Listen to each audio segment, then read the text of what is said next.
Arratsaldeon eta ongi etorri gaurkoan ikusiko dugun hitzaldi honetara. Kasu honetan kamarak munduan zehar ezagutu etxetik mugitu gabeko beste leku batzuk. Hitzaldi ikusiko dugu, bale? Hitzaldi hau bai mugikorrean eta bai ordenagailu bidez edo internet bidez topatu dezakegun webcamen inguruan hitz egingo dugu. Hasi aurretik, betiko moduan komentatu nahi dizuet, edozein duda edo baldin badakazute, komentarioen atalean idatzi eta noizean behin komentarioen atale begiratuko dut eta idatzitako duda horiek argitzen saiatuko naiz zuzenean, bale? Beno, gaurko hitzaldiarekin hasiko gara, eta, sarren moduan, munduko hainbat leku ezagutu nahi dituzu etxetik atera gabe. Webcamen aplikazioak proposatzen dizkizugu denbora errealean. Hiriak, hondartzak, zoologikoak eta abar zuzenean transmititzen. Gaur egun, hor komentatu dizuan bezala, gauza askotarako webcamak dauzkagu, adibidez, ez bagara kostan bizi, pixkat, ezakit kostatik ordura ordenera bizi bagara gutxi gora bera, adibidez, eta udan hondartzara joan aurretik, ze eguraldi daukagun ikusi nahi baldin badugu, hondartzan dauzkagun webcam horiek begiratu dezakegu, ikusteko momentu horretan zein eguraldi daukagun. Modu horretan, behintzat, ziurtasun gehiago izango dugu zer topatuko dugun hondartzan. Kasu askotan gertatzen da, kostan bertan bizita eta pixkat aldenduta eguraldi aldatu egiten da, eta horrelako aplikazioak edo webguneak erabiltzen baditugu, horrelako nolabait sustoak ekidituko ditzazkegu, bale? Kasu honetan, aplikazioak edo app-ak ikusten hasiko gara, hau da, telefonoan edo tabletean instalatu daitezken aplikazioak. Aplikazio asko daude, ehundaka, bale? Kasu honetan bakarrik batzuk aipatuko ditugu, baina asko daude.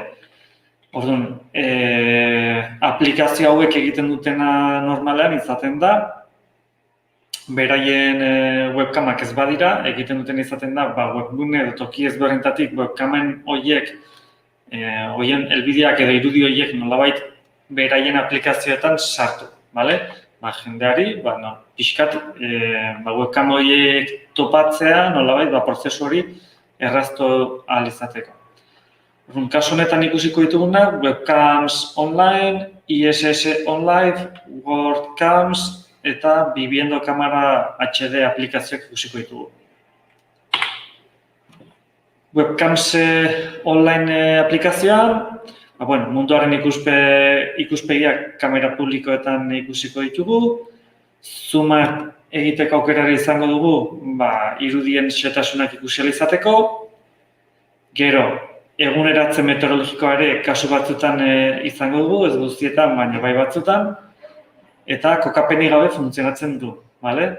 Hemen edozein aplikazioarekin gertatzen den bezala, bakoitzak bere ezaugarriak dauzka, adibidez kasu honetan, aplikazionek ez du eskatzen gure mugikorreko kokapeneko funtzio hori aktibatzea, nolabait gu non gauden jakitea aplikazioak ez du behar. Beste aplikazio batzuekin ordea, hori ez da horrela izaten, eta beste aplikazio batzuetan derrigorrez funtzio hori aktibatzea eskatzen dugu. Kasu honetan, aplikazio honekin, lista bat izango dugu, lista luze bat, webcam publikoak izango gara beti, eta lista horretatik ikusi nahi duguna aukeratzen joango gara, eta nolabait lista hauetako bat aukeratzen dugunean, nolabait irudi hori ikusi ahal izateko, irudia handitu egiten da, eta horrekin batera zooma egiteko aukerare eskaintzen dugu. Zoom hori ez da optikoa izango, hau da, kamarak berak ez du zooma egingo irudian zati bat hurbiltzeko edo aldentzeko, baizik eta webkama jasotzen duen irudi hori, mobilan edo tabletean, handitu egingo dugu, pixkat toki batzutan, xehetasun horiek ikusi ahal izateko, bale? Baina kontuan izan behar da, irudi horiek handitzerakoan, kalitatea galtzen dela, optikoki irudia ez delako hurbiltzen edo aldentzen, baizik eta guk daukagun jasotzen dugun irudi hori handitu egiten dugulako, bale? Bueno, bigarren aplikazio honetan, ISS on Live, bueno, ISS da espazioan dagoen estazioa, bale? Orduan, bertatik jasotzen den informazio edo irudiak ikus ditzakegu bertatik. Orduan, bueno, astronotak ikusten duten bezala ikusten dutena ikus dezakegu, gero nazioarteko transmisioak ere ez dira izaten 24 ordu, bale? Egunean 24 ordu ez dira izaten, baina noizean behin emisioak zuzenean egiten dituzte eta estazioetik egiten dituzten emisioiek ikus ditzazkegu, bale? Gero, hemen irudian ikus dezakegun bezala, Google Mapsen bitartez, orbita, bale? Estazioaren orbita ikus dezakegu. Mapan zehar, estazioa nondik pasako den ikus dezakegu, bale? Eta nondik ikus daiteken ere adierazten dugu, bale? Eta hor ikus dezakegu, altuera, abiadura, gero, latituz eta longitud, bueno, posiziozko datu horiek. Eta gero, odeien mapare ikus daiteke. Kasu honetan, hau okerrez banago ez da ISS-aren aplikazio ofiziala, ez dakit aplikazio ofiziala dagoen, baina estazioak zuzenen ematen dizkigun irudiek bertan jasotzen ditugu, eta kamara ezberdinen artean aukeratzeko ematen dugu, NASA-ko kamara edo NASA-ko irudiak aukeratzeko ematen dugu, Europako Espazioko Agentziaren irudiak ere aukeratu ditzakegu, gero satelit edo estazioak bera dauzkan bi kamara ezberdinen artean ere aukeratzeko ematen digu, eta beste aukerat ere bazegoen, momentu honetan gogoratzen ez dudana. Bale? Oda, bueno, kamara ezberdinen artean ere aukera ematen dugu.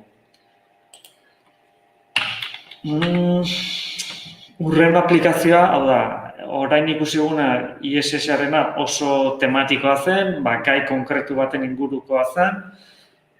Lehenengoa ikusi duguna ez, ikusi dugun lehenengo aplikazioa orokorra zen, pixkat munduko edozein tokitako webkamak agertzen ziren, eta kasu honetan ere, WordCamps aplikazioan ere, pixkat denetik edozein tokitatik ikusteko aukera ematen dugu. Kasu honetan ez da tematikoa. Eta, hiriak, hondartzak, zoologikoak, egun sentiak, erreferentzia puntuak, nolabait gai asko jorratzen ditu, edo ez da zentratzen gai konkretu batean, baizik eta edozein motatako webkamak biltzen ditu, eta edozein tokitakoak, eta bertan topatzen ditugu. Gero hor, gure filtroak izango ditugu, gauz batzun edo beste batzun artean aukeratu alizateko. Eta, munduak konexiorik gabeko mapetan. Edozen kasutan, edo aplikazio guzti hauetan, ISS-arekin ez dago hainbesteko arazorik, baina gai ezberdinetako webkamak eskaintzen diguten aplikazioek normalean arazoak ere izaten dituzte. Zergatik diot, hasieran komentatu dudan bezala aplikazioak egiten dutena da, webgune edo toki ezberdinetako webkam horiek nolabait bildu eta beraien aplikazioan jartzen dituzten nolabait jendeak toki batean bakarrik dana topatu ahal izateko eta pertsonak toki ezberdinetan zehar bilatzen ez ibiltzeko. Nolabait lana errazteko. Baina webkam hauek jartzen dituzten webguneak edo enpresak edo udaletxeak edo jartzen dituztenak, bale? Batzutan webkama ondatu egiten da, aldatu egiten dute, beste toki batean jartzen dute, eta aplikazioek informazio hori berritzen ez duten bitartean, webcam batzuetara konektatzen saiatzen garenean, esaten dugu, konexiorik ez dagoela, konektatzeko aukerarik ez daukagula, bale? Orduan, kontuan izan, kasu batzuetan posible izango dela, beste kasu batzuetan posible da horrela ez izatea eta aukerarik ez izatea, irudi horiek ikusi ahal izateko edo webcam horrekin konektatzeko aukerarik ez izatea, bale? Hurrengo aplikazioarekin, Viviendo Kamera HD, kasu honetan geolokalizazioa aktibatuta izan beharko dugu, hau da, mobilaren ubikazioa aktibatuta egon beharko da, aplikazioak informazio hori nolabait eskatzen delako edo erabiltzen duelako. Gero, egungo denbora goera, hau da, klimatologia ere non gauden ikusita, egunan zehar izango dugun eguraldia ere ikus dezakegu. Gero, GPS maparen mundua linean. Berriro, mapa batean kokatuko gaitu, gure posizioaren arabera, eta inguruan dauzkagun, webkamak ikusi ahal izango ditugu. Eta beste aukera batera izango du, aurrekoak ez daukatena, Wikipediarako sarbidea. Normalean webcam hauek toki zehatz batzutan egoten dira, toki ezagunak izaten dira, publikoak ere normalean, beraz, ez dakit, imaginatu dezagun, Donostiko hondartza,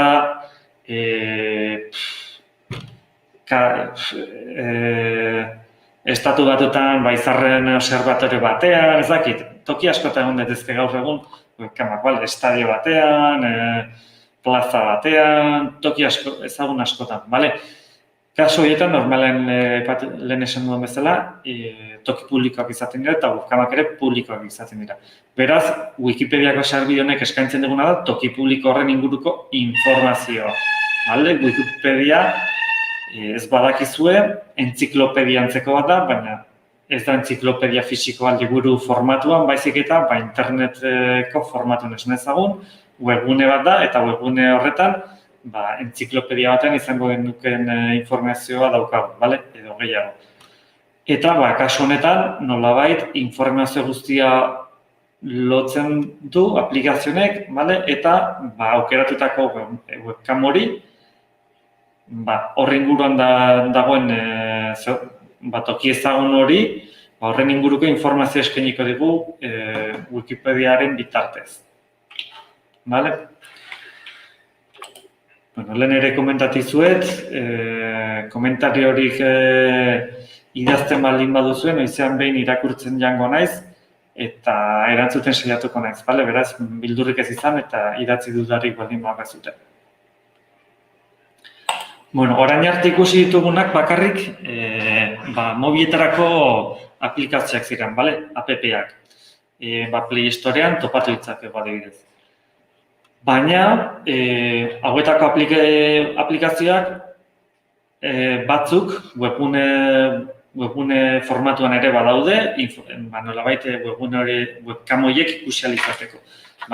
Baina, aplikazioa ez daukaten webguneak ere badaude. Adibidez, horre aipatzen ditugun, Webcam Hopper, Skyline Webcams, NASA-koa adibidez ere, Sky Astrophotography, izenarekin batzuk, badakizu ez ere izango dira, beste batzuk ez. Webcam Hopper, lehen aplikazioetan ikusi dugun bezala, Webcam Hopper pixkat denetik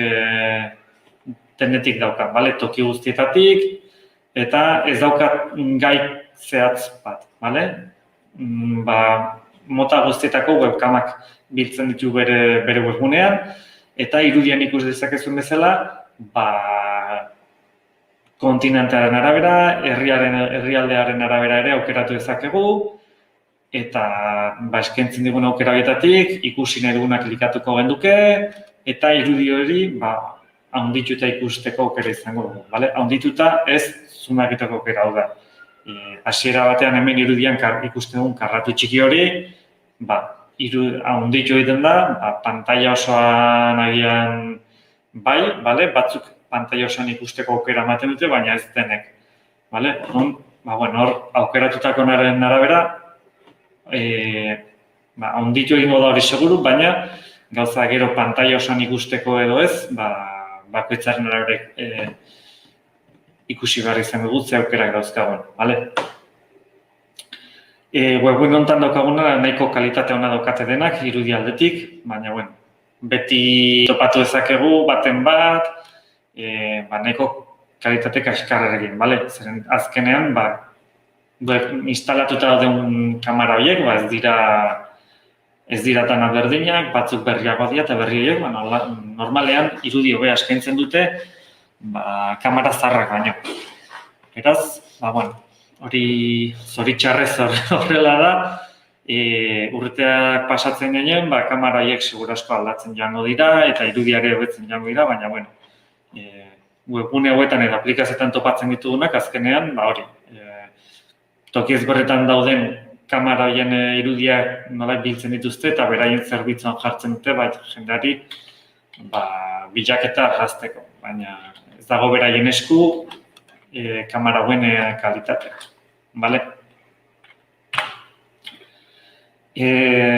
Beste aukera bat, adibidez, Skyline Webcams webgunea da.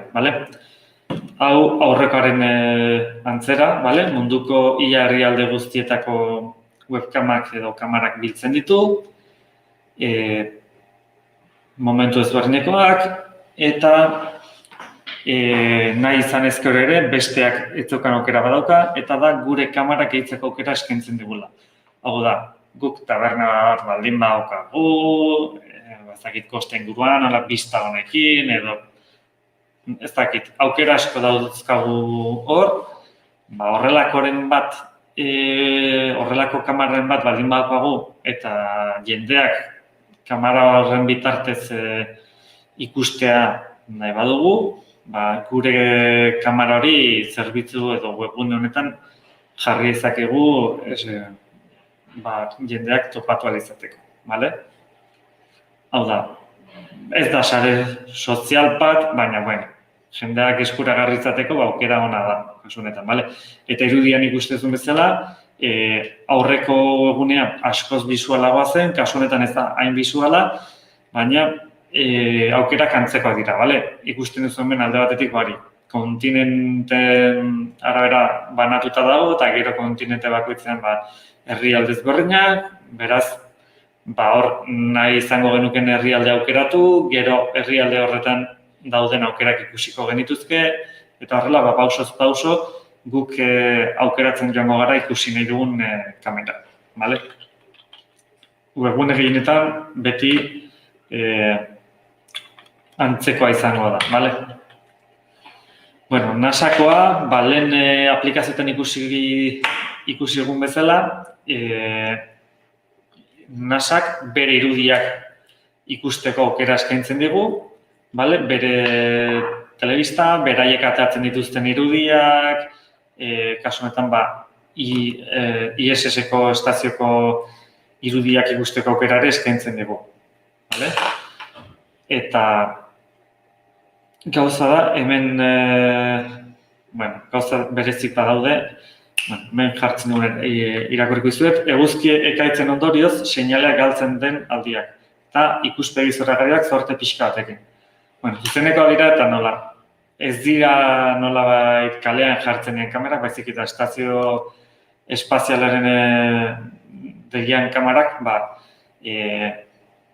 kontuan izan behar dugu estazio hori zein posiziotan dagoen, hau da, planetaren zein zatitan dagoen, ze ilunpetan tokatzen baldin bada, ezingo dugu ezer ikusi, tokatzen baldin bada estazioa argia daukan zatian kokatuta dagoela, orduan zeozer ikusi ahal izango dugu.